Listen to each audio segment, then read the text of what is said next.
ló sì wà. Ọlọ́run máa yọ wọn láìpẹ́ ẹ ká máa bẹ lọ́run láìpẹ́ ayọ̀ tèmi náà nìyí. láìpẹ́. ẹni tí Ọlọ́run bá fi pamọ́ fún ìdí kan àti ìdí kejì náà. Olóyè Sunday Ìgbòho lè wà ní máa rí bí ènìyàn ṣùgbọ́n kí ikú ti dé. Ọ̀kí nǹkan mi ti ṣẹlẹ̀. Ṣùgbọ́n mò ń sọ fún yín pé kì í ṣe ọwọ́ ayé ọwọ́ Ọlọ́run ló gbá Sunday Ìgbòho mú. àìmọ̀dẹ̀ mọ́ àfihàn mi níbẹ̀rẹ̀. Sunday Ìgbòho yóò sì wáyé láìpẹ́ yìí lágbọ̀rọ̀ lọ tí yóò fi láǹfà láti wá sin ìyá wọn. lágbọ̀rọ̀ a máa bẹ lọ́run fún bẹ́ẹ̀. Bíbélì àwọn olè bẹ̀rẹ̀ ká wá sí ìyá wọn. ìyẹn ó ṣe request níwájú Ọlọ́run torí òkú kò ní nǹkan ṣe níwájú ẹni tó láyé. Mo bá fẹ́ máa bẹ fúlàní òkú kọ́lọ́ máa mi tú wọn sílẹ̀ ní kò sí pé kí wọ́n wá sí ìyá wọn báwo. Ọgbà tó máa ń gba àdúrà yẹn pé Olúwa fílẹ̀ kó wá sí òkú wá sí ìyá ẹ̀ àdúrà yẹn ò lè gbà ọ́. ọ̀kan lára nǹkan tí ó tún jẹ́ ọmọ Nàìjíríà lọ́kàn pàápàá wa Yorùbá òun náà ni ti Mọ́jàsọ́lá olóyè Sunday Adéyẹmọ ti wáyé mọ̀ sí Sunday Ìgbòho. Níbo ni nínú ìjọba ẹ̀mí níbo ni wọ́n bọ̀rọ̀ Sunday Ìgbòho dé báyìí nínú ìjọba ẹ̀mí. Mo sì sọ fún yín ní bí oṣù kan sẹ́yìn bẹ́ẹ̀ náà ló sì wà. bẹ́ẹ̀ náà ló sì wà. bó o ló ṣe wà fáwọn tó ń wò wá nígbà àkọ́kọ́. Olóyè Sunday Ìgbòho sì wà bí tán wà.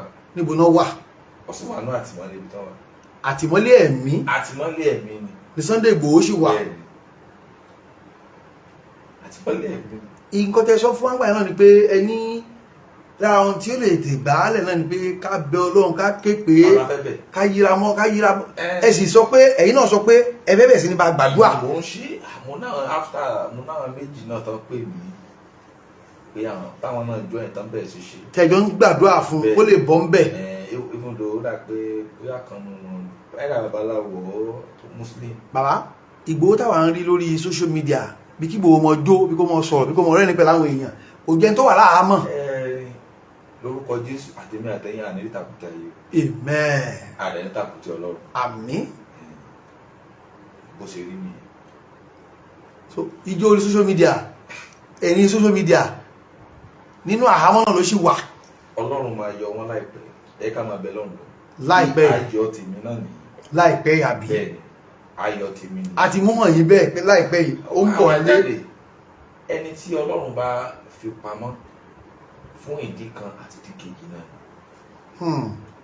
Olóyè Sunday Ìgbòho lè wà ní máa rí bí ènìyàn ṣùgbọ́n kí ikú ti dé. Ọ̀kí nǹkan mi ti ṣẹlẹ̀. Ṣùgbọ́n mò ń sọ fún yín pé kì í ṣe ọwọ́ ayé ọwọ́ Ọlọ́run ló gbá Sunday Ìgbòho mú. àìmọ̀dẹ̀ mọ́ àfihàn mi níbẹ̀rẹ̀ sọdá àdẹ̀ tí fi hàn mí orí ọ̀fẹ́ lèmi náà máa tọrọ because Ọlọ́run lágbára débi pé ọ̀nà tó bá yájú sọ́lọ́run Sátánì gbọ́n tọ́lọ́run bá fi ràn ẹ̀ mọ́ Sátánì ó gbéran kíran wá bẹ́ẹ̀. Allahu Akbar. láti fi kó lọ sọ̀sọ̀kúsọ ọ̀nà Sátánì lẹ́bi gbéran kíran wá bẹ́ẹ̀ náà ni pé ìgbà tó bá yájú sẹ́ tó ràn ọ́ níṣẹ́ torí gbogbo ẹ̀bùn tó ní láyé bẹ́ẹ̀ ni pé agbára rẹ ni jọ́nà ènìyàn kú níwájú Ọlọ́run bábí yẹn bá dẹ̀ ti kú níwájú Ọlọ́run kò sí tó fẹ́ dànù ayé mọ́ so àsìkò tá a wà yìí mo garanti yín pé gbogbo nǹkan ó ń lọ déédéé à ń bẹ lọ́run lẹ́kọ̀ọ́ lọ́run máa. lórí ọ̀rọ̀ Sunday Ìgbòho yóò sì wáyé láìpẹ́ yìí lágbọ̀rọ̀ lọ tí yóò fi láǹfà láti wá sin ìyá wọn.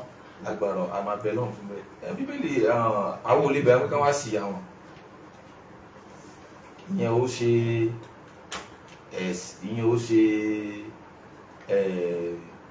request níwájú Ọlọ́run torí òkú kò ní nǹkan ṣe níwájú ẹni tó láyé.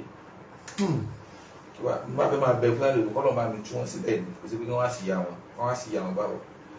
ọgbà tó máa ń gba àdúrà yẹn pé Olúwa fílẹ̀ kó wá sí òkú wá sí ìyá ẹ̀ àdúrà yẹn ò lè gbà ọ́. àdúrà gbà sẹ́yìn. ẹ bá bẹ Ọlọ́run pé kọ́lọ́run yọ̀ǹda kó ráyè tiẹ̀ lò ẹni tó ti kú pé lọ pé lẹ́yìn ikú ìdájọ́ ni kò sí nǹkan kan mí lẹ́yìn ikú tí wọn bá ti kú ó ti kú nìyẹn. àwọn tó ń bẹ ìjọba yẹn ẹ jẹ́ kó wá sí ìyá rẹ ẹ jẹ́ kí wọ́n bá aláṣọ ìyá rẹ. wọ́n lè bẹ ìjọba bẹ́ẹ̀ kì í ṣe prayer point níwájú ẹ̀ tó láyé. kì í ṣe fọ́lọ́run ṣùgbọ́n fẹ́ẹ̀yàn fún Tinubu wọ́n lè bẹ́ẹ̀ bí ó sì ìyá rẹ. torí Tinubu náà yẹn ni àwọn lè máa wọ́pọ̀ kí wá bọ̀ pé níwájú ẹ̀ tó láyé Ọlọ́run kó lè bá wa dá ẹ̀pẹ́ sí ẹ̀ lójú àgbòsí ìyẹn ó ṣe prayer point. bàbá nítorí ìjọba àsìkò torí nǹkan tó kù fún àtàwọn ló ń bí ìbojú bí ìṣẹ́jú 6 péré wọn àti fẹ́ wọ 40 ìṣẹ́jú báyìí láti bẹ̀rẹ̀ ìfọ̀rọ̀wérọ̀ ìsà. bàbá níbo lẹ bọ́rọ̀ Jerusalem dé níbi ẹ ti fẹ́ lọ gbàdúrà fún gbogbo Nàìjíríà fún gbogbo àgbáyé àti fúnra yín àti àwọn àtẹ́fẹ́ kó lọ níbo lẹ bá dé. Ọlọ́run kó ràn wá lọ́wọ́. àmín. alákọ̀ọ́kọ́ náà a máa ògo ni fọ́lọ́run because gbogbo nǹkan tó bá ṣẹlẹ̀ sẹ́niyàn yẹn gbọ́dọ̀ gba kádàrá ti alákọ̀ọ́kọ́ àwọn èèyàn ò bí nǹkan ṣe rí bẹ́ẹ̀ ṣe sọ jẹ́ káwọn èèyàn tọ̀nà dáadáa wọ́n tọ̀nà ṣùgbọ́n wò tọ̀nà dáadáa. but because of balance and then because of that and then àwọn òpè bí a ká sùn kò sí nǹkan méjì pé torí pé àwọn èèyàn ò meet up balance. tó ló ní èyí tẹ́ fẹ́ lọ àbí tẹ́ gbọ́dọ̀ lọ. ó ní ìyá tá gbọ́dọ̀ lọ ó dẹ̀ ní iye tán máa san. So that because of this àwọn òpè bí a ká postpone mo sì bá wọn sọ̀rọ̀ lánàá wà ó pé bí a ká postpone sí ending of that is November 28.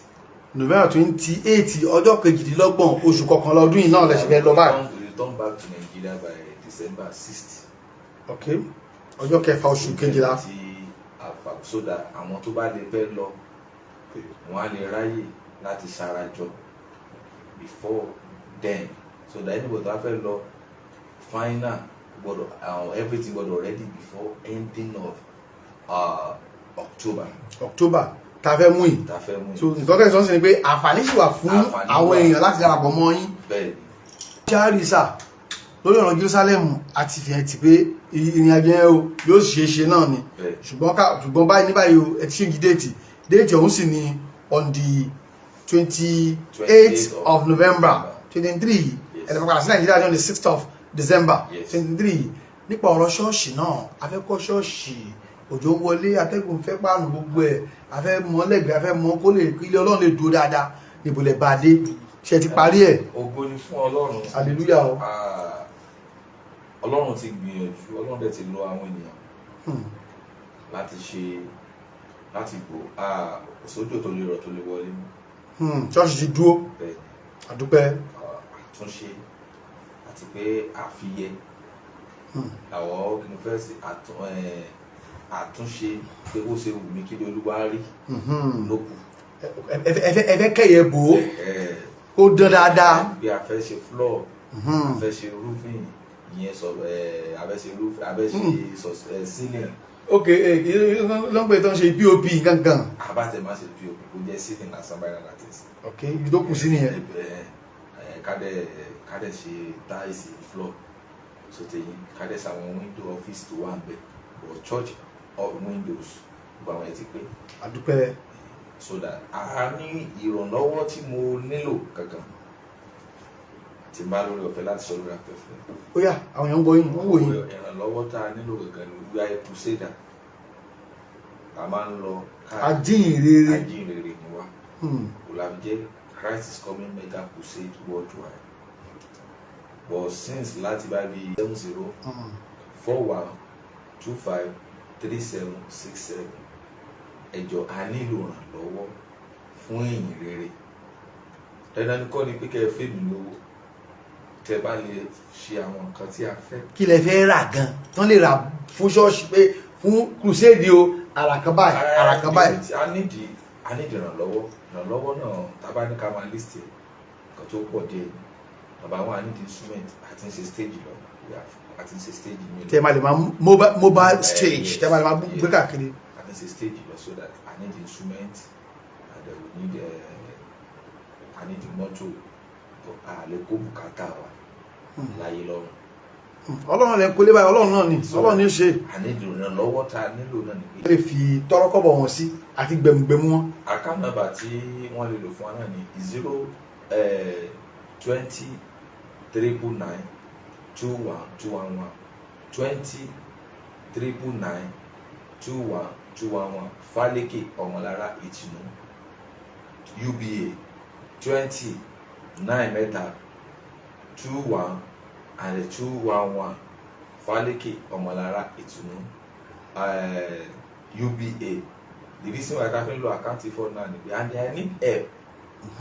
Ẹ jọ̀ọ́ gbogbo ẹnikẹ́ni tó bá lórí ọ̀fẹ́ tó bá lè ṣoore fún mi èmi náà ní nǹkan tí màá ṣe fẹ́ ẹni náà tí n bá tí ẹni bá rẹ̀ tó lè jáde láti ṣoore fún mi it's no money. Mo ti ní issue pẹ̀lú àwọn First Bank mo dẹ̀ ti bínú débì kan gẹ́gẹ́ bí ènìyàn ṣùgbọ́n ìbínú mi Ọlọ́run ò gbà torí gẹ́gẹ́ bí ènìyàn mi ti bínú Ọlọ́run ò gbà bínú mi. Bínú mi ni pé nǹkan tá a fẹ́ lo account number tí a ń lò ní pé mo gba PS lọ́wọ́ àwọn First Bank wọ́n dẹ̀ ní chargeback wà ní táìmù ìdánwò mi yẹn kò sówó so that àwọn náà wálé mẹ́rin pé kò sí kankan ìlú náà chargeback nígbà yẹn wọ́n ní 17,000 wọ́n dẹ̀ gbàgbé POS wọn. Fortunately wọ́n ní gbà tí màá padà lọ́bẹ̀ ní this year January tí mo rò pé ok tọ́lọ́pọ̀ fẹ́ máa wọnú àkáǹtì mi àgbà yẹn mi ò lo àkáǹtì mo rí pé wọ́n ti block àkáǹtì church torí wọ́n ti block BVN mi torí 17,000 so that ìgbà tí màá lọ wọ́n ní owó yẹn ti increase charges ti go here ti di 320 something over 300,000. yes and I paid the money ẹ̀sán láti February of this year. I called people to give me money then and I paid the money instantly that day till today wọ́n open BVN mi church ti ní account that's why I have no secretary account láti máa fi gbowó. A lot of people tó fẹ́ help me tá a bá béèrè pé okay church account mi ò lè fún wọn church account wọ́n rò pé àwọn fẹ́ kó sápò ni. So that because of that I have tried my best to left way mo bínú mo fẹ́ ti threaten mi. ẹ lè sanwó láti 17,000 ẹ wá fi san 300. yes 17,000 ẹ yá lọ́wọ́ wọn ni ṣó wé lé ni. wọ́n ní POS táwọn mo gbà àwọn kan lọ àyẹ̀bí pé wọ́n á complain pé wọ́n debit òun understand wọ́n debit òun ní chargeback nígbà yẹn but time gbà yẹn ní challenge wà ẹ̀wọ̀n tábí business lọ́dọ̀ máa ní chargeback wà ẹ̀ máa mú receipt jáde fún wọn so that gbogbo company ti fọ́ so that ilé mo wà kò sí option kò sí anything tí yàn lè ṣe lórí ẹ̀ so that mi ò 70,000 gbà yẹn lọ́bẹ̀ yẹn pọ́n bèrè 1 million ni. wọ́n á fi gba 370,000 lọ́wọ́ yín. This year I pay 3 something so that company open BVN mi I've write them ní kí lórúkọ Allen lọ́ọ̀yà mi sọ pé lọ́ọ̀yà mi even lọ́ọ̀yà náà fẹ́ write wọn gbà tí mo èmi gan so ẹnikẹ́ni tó bá mọ ẹni tí mo lè lọ tọ̀ bá kankan bá mi sí BVN mi lásán màá sọ fún Ọlọ́run tèmi náà ní o láti ṣe kọ̀wé fún ẹ.